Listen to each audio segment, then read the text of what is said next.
the next thing we have going on, we've been talking about containers a lot today, and there is a Japanese tradition that I have found fascinating ever since I first learned about it.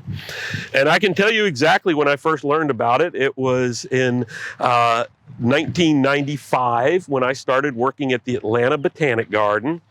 And one of the volunteers there, and in Botanic Gardens, it seems like it always comes back to volunteers, was a gentleman named Ozzie Johnson, still a fantastic friend of mine, one of the very best plants people, supporter of the Arboretum.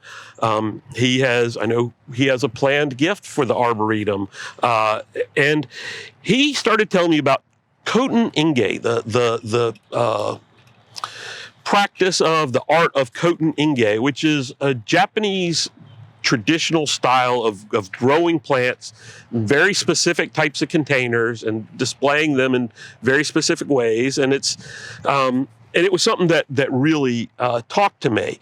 And one of those plants that did that they were used are these weird Nandina. These aphyllous or leafless Nandina, ones that are contorted and twisted, a lot of them very dwarf, ones that barely want to grow at all. With Koten Engei, the more likely it is your plant will die, the more impressive it is. And when I first saw these Nandina, Ozzie was, every time he would come up here to the J.C. Raulston Arboretum, NCSU Arboretum at the time, he would beg some cuttings from J.C. off of his weird, at the time, what I would have called ugly Nandina. I have grown to appreciate beauty in all its forms over the years. And finally, he came back and he had the whole collection. JC had just propagated the whole collection. He knew Ozzie was coming. He knew he was going to ask. So he just did them all and gave a whole collection of them to JC. But when that happened, Ozzie told me about the art of Koten Engei. And in that tradition, these very specific types of pots, the big key is the 3 legs and a large drain hole in the bottom. And these plants are grown and prized, and often you don't have a lot of space in Japan, so many of them are grown inside, and they are highly prized, and people will pay tens of thousands of dollars for really rare things. They will, the containers are works of art. We had trouble finding the right containers for us, and one of our volunteers, again, always back to those volunteers, found a North Carolina potter to make us a whole collection of these Koten Engei pots. So there are many plants that people use in Koten Engei. We are really focusing on a handful of them. One of them is rhodia, and we've got a few here. This is one, I'm going to cheat, Sekai Nishiki, which is a variegated one. It has white variegation on the margins and central white variegation, and it may be hard to pick up on camera, but the leaf itself is ridged, what they call a dragon back ridges through there, so it's contorted and weird feeling and leathery. There are some very big ones. We've got several variegated ones out here. This is a variegated one with just a thin white edge on it.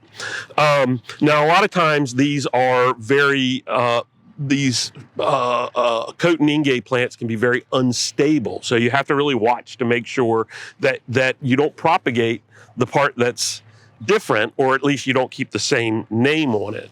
And there are several variegated ones like this. I really like one called, the very Japanese name, I'm going to try to pronounce it correctly, Herbie. is a good one. If you want more Japanese, Fuji no Yuki is a good one too, but Herbie I like. And this little guy, this is a very, very classic one. Soryu Jishi. I always want to call it Sour Jishi, but it's Soryu Jishi. That RYU is dragon in Japanese. So Soryu Jishi. And it's a curled, contorted thing. It just makes a little mound. Now, all these you can grow in the open garden, but they're great in containers. And rhodia are fantastic for people like me who are terrible about watering because they'll take it very dry. Oop. Another one just to show you some of the variation. You know, this is variegated, but it's just kind of splashed and speckled on there. It's one called Shirobotan.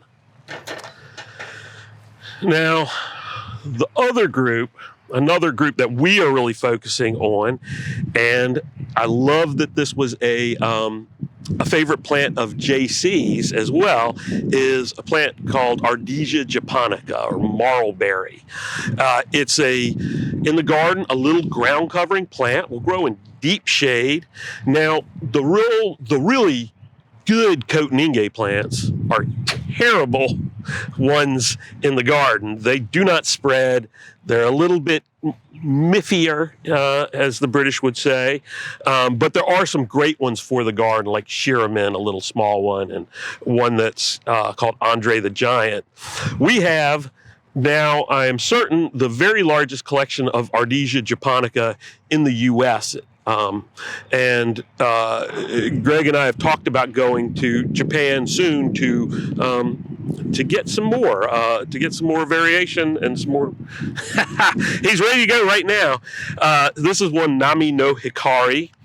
We've got about 45 or so different ones, and they are variegated in some cases. They are contorted leaves like this one. They'll flush out bright red, and they fruit. They have these little red berries that follow the little pinkish white fruit. Some flush out with white, and they're just all kinds of different things. I find them endlessly fascinating, and grow a ton of them. Another Ardisia, and Ardisia are really amazing. We have native big shrubby Ardisias down in Florida, and they grow in South America, and they grow in tropical areas. But then we also have these Asian ones, like Ardisia japonica. And this is another Asian one, Ardisia crenata.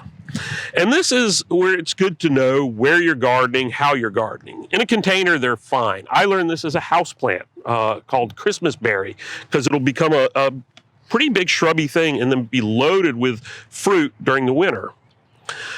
But in the south of us, down when you get into the Gulf Coast states, Ardisia crenata is weedy. It seeds all over the place, but it's just tender enough for us here that it doesn't do that.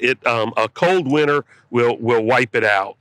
And we have ones that have white edges and red leaves and curly leaves, and they are pretty good garden plants for us, except for those really cold spells where we lose them. So we try to be careful with them. We're looking at some orchids with these. All of these kinds of these plants are really, to me, an interesting way.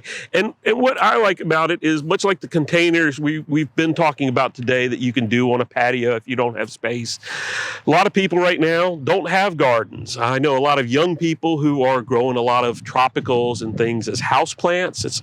It's huge, which I love to see. This is another way to grow a plant or two plants inside. And if you really read up on the Koten Engei tradition, what little you can find anyway, there is a way of appreciating these plants that goes beyond just, hey, this is pretty. It's really thinking about it and almost like something to help you kind of meditate and calm down, check in with your plant every day. And as bring everything around full circle, we wanted to figure out a way to display these outside, and we decided, we needed some shelves to be built to go on our lath structure, and ultimately by our Japanese garden. And Ozzie Johnson, who introduced me to Koten Engei, made a donation to the Arboretum to have these shelves built especially for showing off these plants, and to purchase these pots. And we hope to have these on rotating display both in our visitor center and outside in our gardens like this, so we can really show people a different way of appreciating plants. And that's what we love, is there are all these different ways of appreciating plants. Anywhere you go in the world, there are people who appreciate plants and what they do for them. It is a universal impulse to garden, to enjoy plants. And one of the defining moments in my life as a horticulturist was when I went to Ecuador for the first time, and we went in the rainforest, and the person who was with me, who was traveling into the rainforest, who was part of the tribe that we were, the native tribe that we were visiting, was going, his parents lived there, and he brought several young chickens to bring to his parents, because they lay eggs and they eat insects, and they're great, and some crotons, the tropical plant that's bright, colorful leaves, has absolutely zero use in terms of food, medicine, anything. As far as I know, it is strictly ornamental. And so he was bringing chickens, which are incredibly useful out there way out in the rainforest, and he was bringing a plant that has no function other than beauty. And so when I got there, this is already in my head, and then I'm seeing they had all these planted food plants and ornamental plants and useful plants all together, and it's because that the strive for beauty is basically universal. It really is. So, and that's part of what we do. We try and fill that universal need for plants in our lives, for horticulture, both strictly decorative, but also, just teaching people about how to do things and how to be successful.